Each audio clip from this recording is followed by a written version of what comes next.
Velkommen til Fotopodden, din podcast om alt som har med fotografi, videografi og kamerautstyr å gjøre.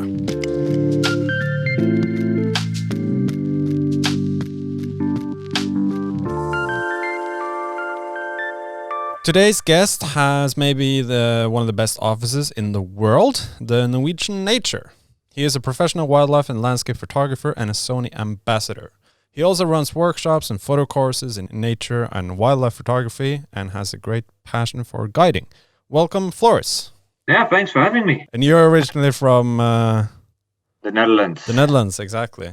Yeah. What made you move to Norway? So I was studying forestry and nature conservation and nature management.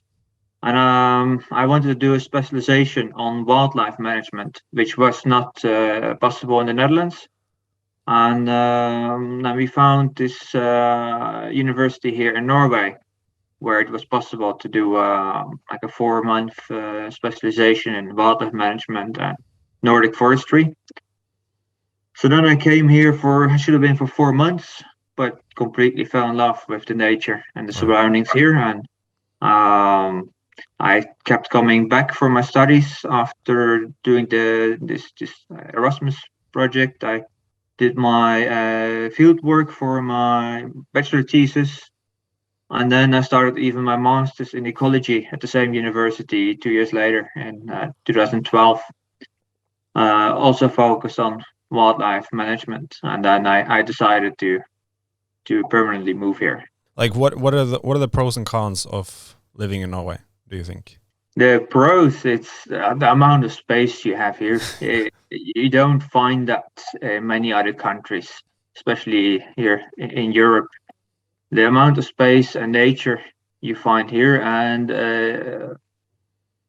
the calmness you find here. Yes. So in the Netherlands, you can always hear traffic. You can hear airplanes. You can hear people. You can hear cars. You always have some input.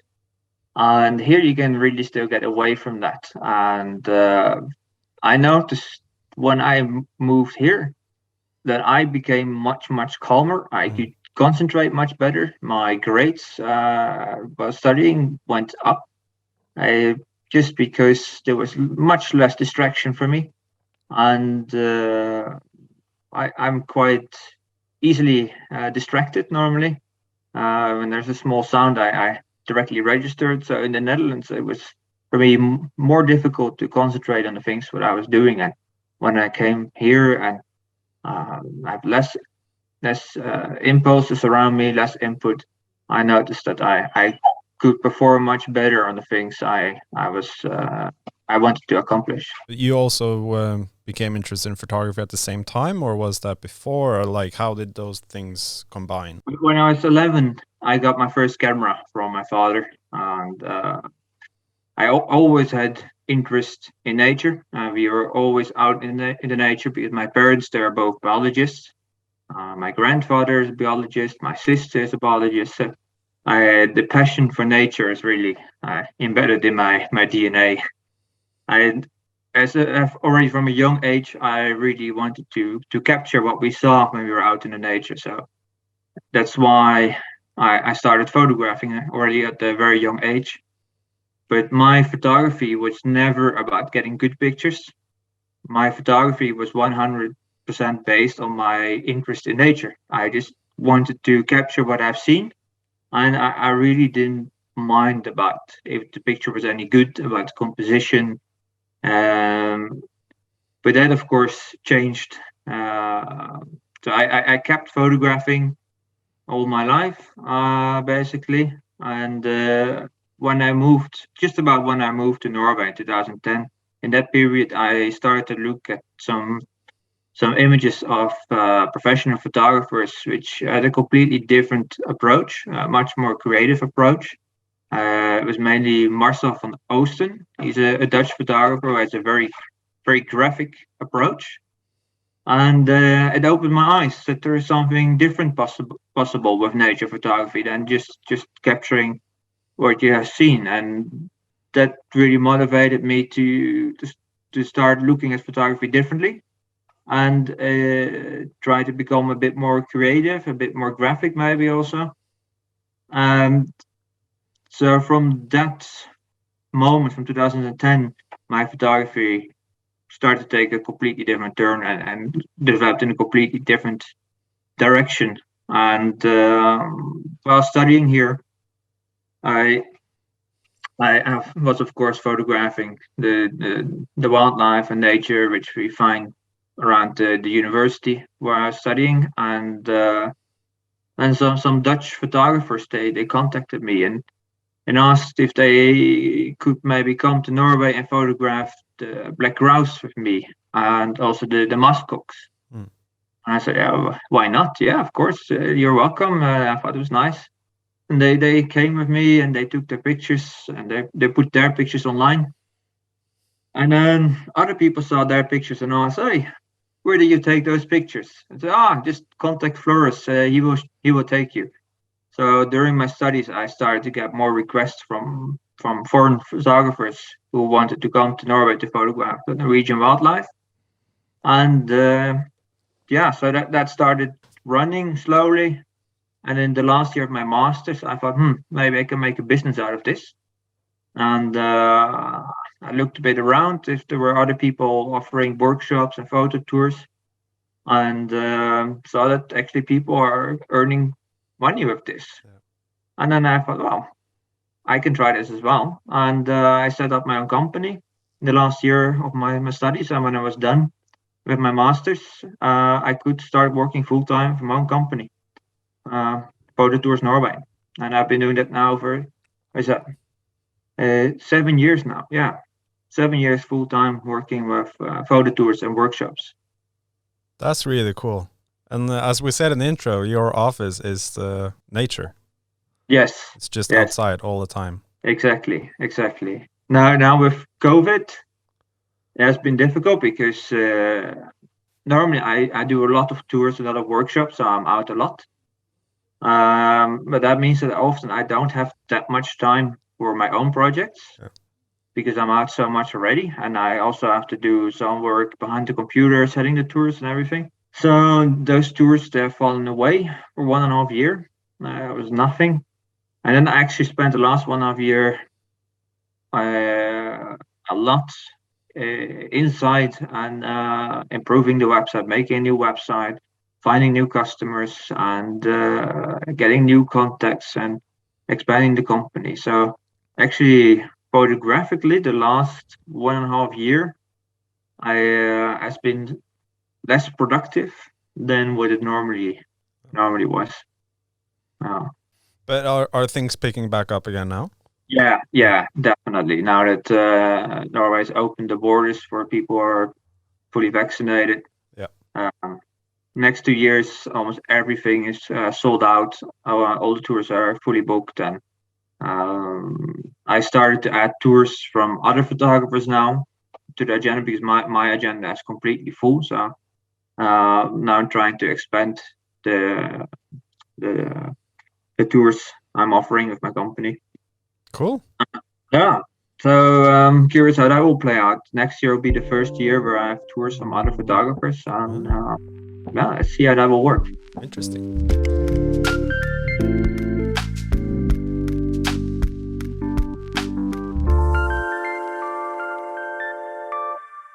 You did something very interesting in the lecture you did at our photo expo, which is on our YouTube channel, where you showed more or less the same picture at the same location with the same things in the frame, like at the beginning and then after you had some years of experience. Can you explain like that process? And it's a very slow process, isn't it? Where you learn, pick up things along the way constantly about how to get the best pictures. Yeah. So I mean, photography, the development you make within photography, I think it's a very slow process. At least has been for me. But for me, there's been a clear turning point where my style really changed from one day to the other day, and that was when I realized that what I was actually doing wrong with my wildlife photography. What I was doing always was that I was focused on the animal. I was just looking at the animal, and my compositions were always based on the animal. But then in 2014, I was together with Marijn Heuts, a very, very good Dutch photographer. He was a big inspiration to me. We went together to the Lofoten, and there we photographed one day a red fox together, and we are sitting right next to each other, but two completely different images. And Marijn, he is a very experienced landscape photographer, and at that moment, I barely had taken any pictures of landscapes. I was just focused on wildlife. And what we could see with my images were the compositions. They were 100% focused on the animal, on how the animal was standing. And from Marijn, his pictures were composed by the elements in the landscape. So it was a completely different approach, and it really opened my eyes that I can get so much more out of the situation if I'm not focused on the animal, but on the surroundings. Because in the end, the surroundings makes all the atmosphere in the picture. So that was a clear turning point for me. And then I started to do a lot more landscape photography, really to learn what to look at, how to compose, how to look at the lines, how to use the light. And that really changed my photography from one moment to the other moment. So that was a completely different approach. But then after that, the development in my photography has been much slower, and I think it's still developing. It's always changed. When I look back at my pictures from 2 years ago and my pictures from now, I see that there's still a change. I guess the older you get, the different feelings you get, different emotions you have, and when you try to photograph with emotion, and that will translate into your images. At the beginning, it's very easy to see that change within the year, but then after a while, it's just like really, really fine details that you don't really notice you change, but you have to like look back.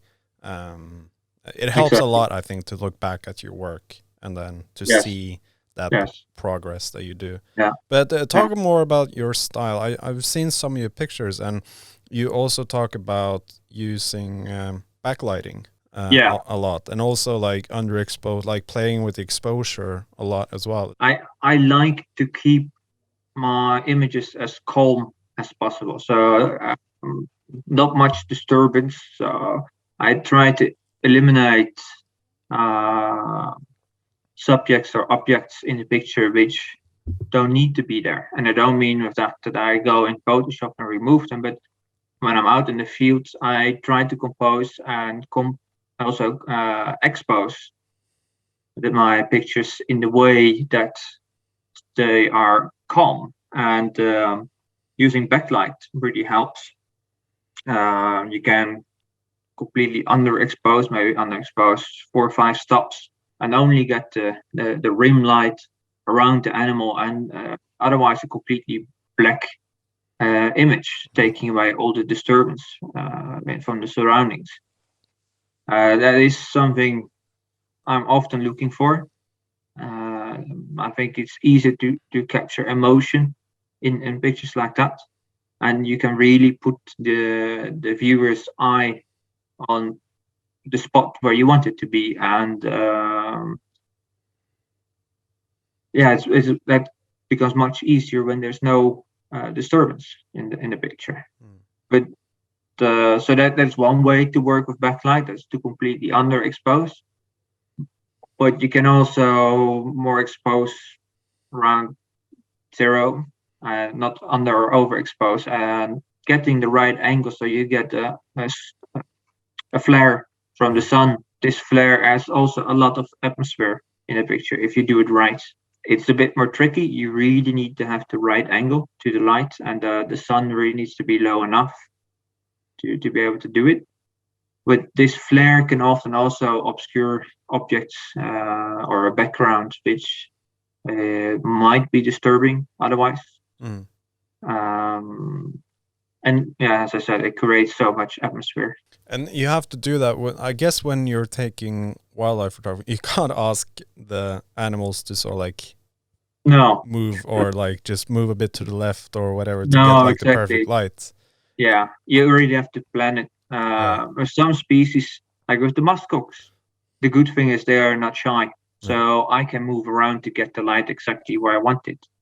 But when I'm photographing from a height, the height is standing at one spot, and the light is going to come at one specific spot. If the animal's not standing at the exact right place, you're not going to get the shot. Yeah. So that's a bit more challenging, and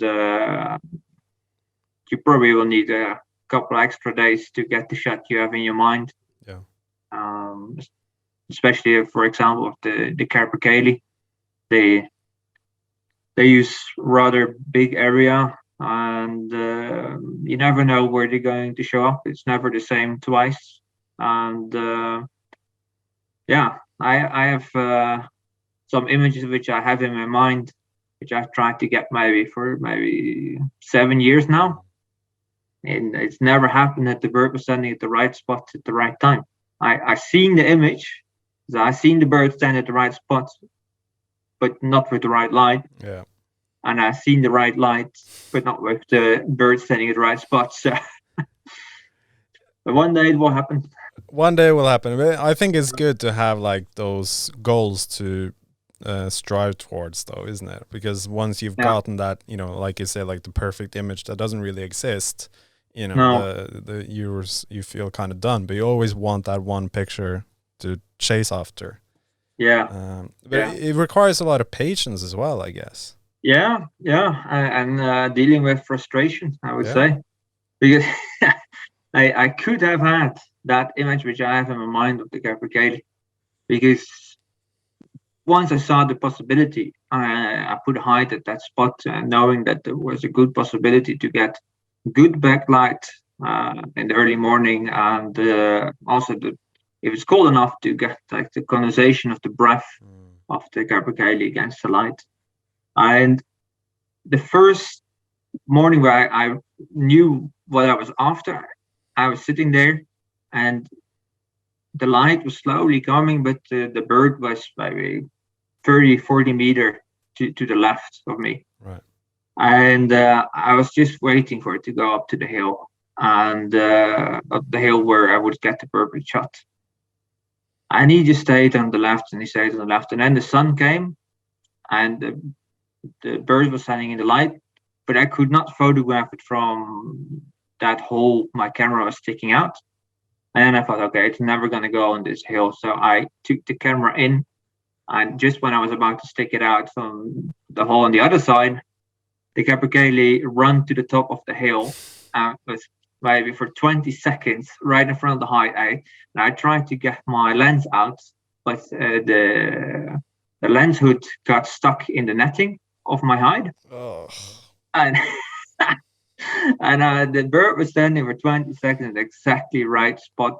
You could see the breath condensate, you could see the perfect light, everything was perfect. And then it walked over the hill and didn't come back anymore. Oh. And it's never happened again after that. Yeah. That was it. Yeah. That was the moment. Yeah. So, but that moment I have in my mind. So I know it's possible. Yeah. But yeah. You're just like so close. Yeah. Just got But I learned exactly. from that, because I'm never making that mistake again, because the chance to get a very, very good shot compared to the chance to just get an average shot, like if there is a slight chance to get a very, very good shot, then stick with that. Yeah.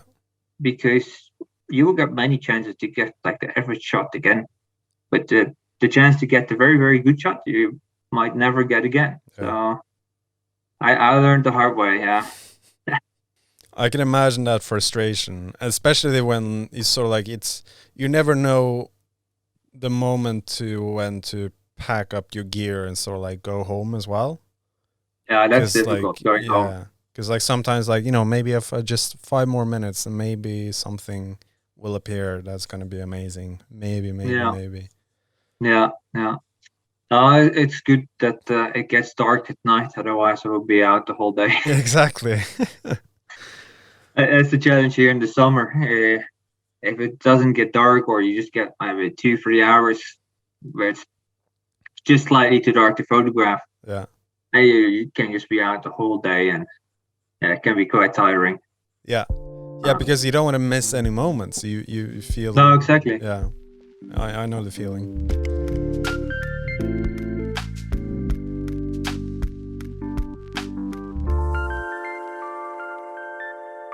And then you also talked about during your lecture one episode where there was a snowstorm that you got caught in. Yeah. That you had to, like, you were stuck basically, and it was, you wanted to try and recreate in an image the feeling you had when you were out there. Yeah. So that has been an obsession for me for the past 6 winters now. So 6 winters ago, I got caught out I was out in the mountains with the muskox in a snowstorm. The weather forecast didn't say there would be a storm, but out of nowhere it appeared. And the muskox and me, we were just completely isolated from the rest of the world, and it felt so intense, that moment, and it's a very surreal feeling, because the only thing you are experiencing are the things which are directly around you, and because it's quite intense to be out in such weather conditions, you experience everything very intense as well. And sadly, in that situation, the images I took didn't really show the feeling I had of being in that snowstorm, and that frustrated me. And I managed to turn that frustration into motivation to keep going back into the mountains when snowstorms were predicted. So I've been doing that every winter, staying out around 3 weeks in total every winter, camping there, staying 4 to 7 days at each time when I'm there. And I learned that to get that image what I had in my mind, it took a lot more time than I thought, because the conditions really had to be exactly perfect. Because in a snowstorm, when there is when the sky is filled with heavy, thick clouds, there's not much light, there's not much contrast, and basically when there's a snowstorm, the animal just disappears in the snow. And you really need to have some contrast there. So you need to have the snowstorm there, but the sun needs to come through the clouds, and it doesn't happen that often. No. And then also the animals, of course, have to be standing at the right place. Often when there's a heavy storm coming, the animals, they sense it, and they often move to an area which is slightly more covered. So often during the best moments, during the best storms, the animals were standing in like a small ditch, which is horrible for photographing, of course. So it took us 6 winters until I finally got my image. In the moment that I got the image, I didn't know that I got it, because the light, it was spectacular. We had snowstorm, so heavy wind, and it was snowing, and then the clouds opened just on the horizon, and the setting sun illuminated the whole scenery. Everything turned bright yellow, orange. It is beautiful, but it gives a lot of warmth to the scenery, and which really didn't fit to what I had in mind with the picture of being isolated in a snowstorm. But then at home, when I was looking at the images, I thought, what if I actually make a black and white image of this? And then suddenly, the color is gone. And then I really had this muskox isolated by the snowstorm. The light is absolutely phenomenal because the sun was coming through the clouds. And you can really see every single snowflake in the air. And because of the heavy winters, the snow drift over the ground. On the ground, it almost looks like the muskox is standing in water because of the waves the snow is making, the drifting snow. And just because the light is coming from behind, you really can see the snow. And that image is, for me, it gives for me the feeling which I had the first time when I was there with them, isolated in the snowstorm. That must be such a good feeling to get that. Yes. Yeah. Yes. Yeah. Just like a relief, just like a burden lifting off your shoulders. Yes. Yes. If I would have known in that situation that I got the image I was after, I would have felt different at that moment. At the moment, there was, of course, it was amazing. It was stunning. But yeah, the realization that I managed to get the picture I was hoping to get, that came much later. Yeah.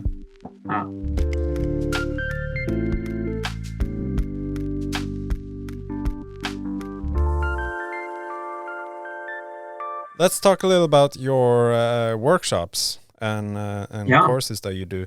When you're out with like a big group, or like, I don't know how big groups you usually have. Yeah, so with the wildlife workshops, I keep the group small. Yeah. With the muskox, they're quite easy animals. So they are not shy, and then it doesn't really matter. It could be possibly with a big group, but to minimize disturbance and also to make sure that everyone can get a good angle on the animal, I take a maximum of 6 persons with me. Yeah. And often you're only up to 4 people, especially autumn. And then in the winter, it's quite popular, the trips I'm offering. So I was taking 5 persons maximally, but this year I increased it to 6. But I don't want to increase the group size more. It's the quality of the workshop starts to go down, I think, when I start to take bigger groups and that. Yeah, definitely. And do people, when they sign up to it, do they so like know what to expect? Because I've seen clips that you've shown where, you can get caught in a snowstorm all of a sudden. Yeah, I think the people, they know what they sign up for. Most of the people who come on my tours, they know about me as a photographer. They've seen my stuff on Instagram and Facebook and on my website. They have seen movies, videos of us out in the snowstorms, and people know what they're signing up for. And I think because I've been doing this for some time now, that people know that it's safe to go with me, that I have the right equipment, that I know the area, I know what to do in the situations, and so it's safe. Yeah. Now, how does a normal workshop usually look like when you're out in the winter? Yeah, so the one with to stick with the muskox, those trips, it starts at the airport. I pick the guests up at the airport. We drive up to Dobberfjell. We have a first overnight at a nice cozy cabin at Furahogli. And then the next morning we used huskies, dog sledges, to get all the equipment up, the equipment and the guests up in the mountains. That's about 1.5 hours with the huskies to get up to our base camp. We set up our base camp. Those are some sturdy winter expedition tents, and we are normally done right before sunset, so we have still time to get up to the muskox on the first day and photograph them at sunset. And then the normal tours, we stay out 4 days in the mountains. and we photograph the muskox every day. And yeah, as I said, we camp. So that means we have to melt snow to get water. So there's something to drink, and all the food we have to take, that's all freeze-dried food, because with those temperatures, anything which has moisture in it will directly freeze, and you won't be able to eat it. Sounds so cold. that's sorry. Sounds cold. Yeah, it can be, Yeah. but you have the right clothing, the Yeah. right sleeping bags, and right tents, and it's very doable, I think. Yeah, The only absolutely. moment which is cold is in the morning, when it's the coldest. It's maybe an average maybe around -20. Then to get out of your sleeping bag and to put on your clothing, I think that's the most annoying moment of the day. Yeah. But otherwise, it's fine. Yeah. I guess when you're out there and if you are prepared enough and you do something that excites you, you sort of forget about all that stuff and you just enjoy yourself. Exactly. Yeah. Exactly. And especially when you come home and look at the pictures, because like with Yes. bad weather like that, you get amazing pictures, I can imagine. Exactly. Yeah. Yeah, it really pays off to be out in those conditions, and it all comes down to clothing. Yeah. Having good clothing. Otherwise, you cannot stay out in those conditions. Then it would be dangerous. But as long as you come with the right gear, yeah, I wouldn't say walk in the park, but getting close to it. Exactly. And how does the camera gear hold up in those kind of conditions? Yeah, so that was one of the reasons why I went for Sony, because the Sony gear is very, very good in those cold conditions. I haven't ever had any trouble with any camera. They never died on me. They never froze on me. They just work. And I have been out with those trips. The coldest days was -38. And I was no problem for the gear. Wow. Yeah. Well, I had guests with me with some other brands, which clearly struggled. I had even one guy had 2 cameras and who he couldn't use. Luckily, he had a third one who he could use. But yeah, no, with Sony, I'm really, really happy.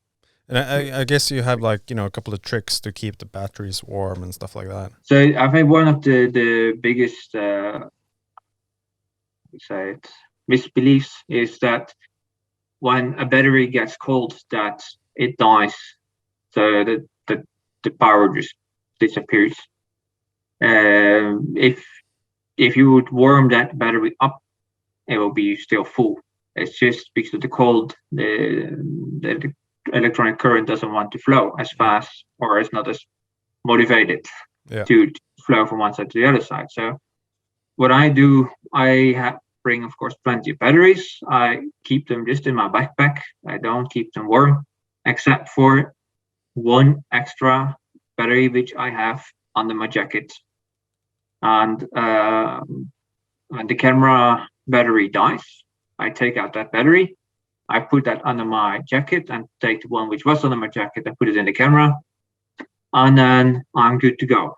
When that one dies, I change that one for the one which I took out earlier, which was dead a couple hours before. But when I put that one in, when it's warmed up again, it's ready to go.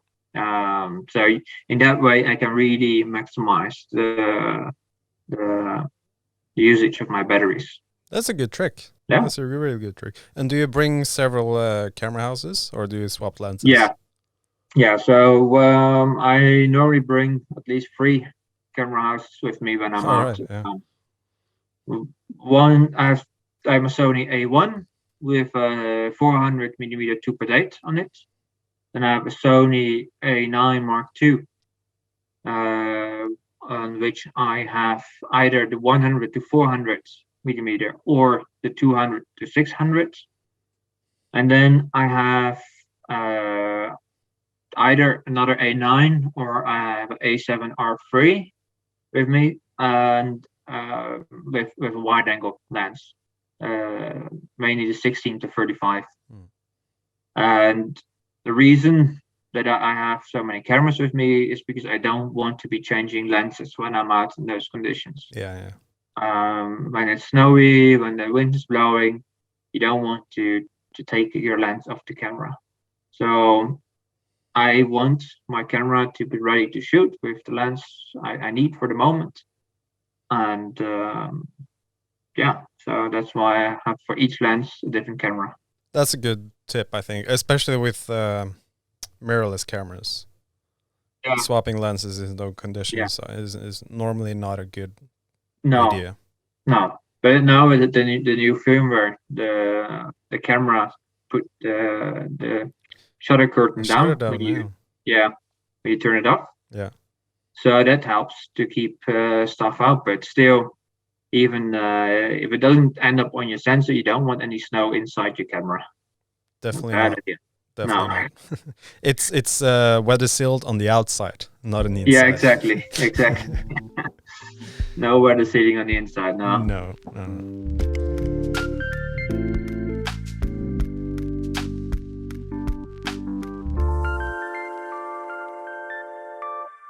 And also, you mentioned something about the Sony Wildlife Explorers. In your presentation, talk a little about that. So we are a group of Sony wildlife photographers, and we will be working with wildlife conservation projects through our photography. And this is rather new project, and we are just starting it up. We just started also an Instagram account dedicated to this project, and we will get quite much exposure from Sony on online, and also they're pushing some magazines to write about us. And it will be focused on wildlife conservation projects, which is very exciting because I started my studies because I wanted to work with nature conservation. And then because of my photography, it went a completely different direction to workshops and photo tours. But my heart and my passion is actually still with nature conservation. So this is a really, really nice opportunity for me to work again actually with something I wanted to work with for a very long time. Amazing. We're looking forward to seeing seeing the development of that. Yes, definitely. Yes, it will be exciting to see what projects we will be working on, and this will be a long-term project, so years, not just something for this and next year. This will be many years to come. And your future plans, like the post-COVID plans, as we call it. I guess you're back on the workshops and stuff like that now. Yeah. Yes. So, but like projects like this, the Sony Wildlife Explorers, I really want to work more with projects like this. So my goal is actually now with my company to grow the company fast, get more people involved, which will allow me to take a small step back and focus more on my own photography. So that's the goal. Yeah. And let's see how fast I can grow the company. And